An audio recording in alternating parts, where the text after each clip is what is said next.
Can you just share an example of how community feedback has shaped your projects? Yeah, so on the screen here is an example of some of the things that we've created very early on when we started making games.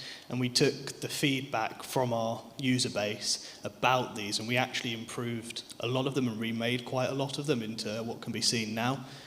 We included a lot more detail, a lot more kind of interactiveness within them, and a lot more kind of realism into the rides. So we try and take on as much of the feedback as we can and try and really put in as much effort as we can into making sure our games are what our users want them to be, while also maintaining the style that we want.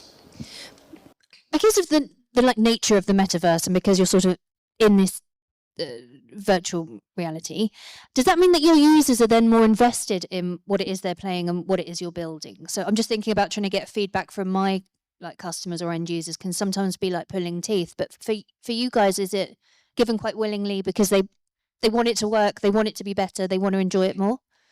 It can be a little hit and miss with some people, and like if we create kind of proper feedback channels, they're not always optimized to the best extent, but we often find that the best way we get feedback is by engaging with the users actually in the game. Oh, so really? we play the game with people, and they say, oh, it'd be good if this was the case, or we'd like this feature, or people send us a message and say, oh, we'd really like to see this sort of ride.